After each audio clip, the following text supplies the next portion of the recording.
It just finished raining last night. Let's see how my ditch channel did. Let's start from the end. Pretty muddy. They get the dryer. Got some water right there, so I'm gonna make it go there some more by adding dirt. Yes, sir. Water used to be trapped right under here. Still need to pack some more dirt right here and right here, cause it's muddy right there. So if I pack more dirt, it'll make the water come down even more smoother.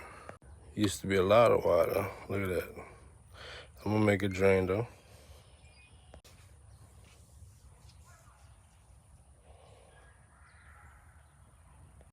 Still working in progress. Thank you for checking in. I'll keep you updated.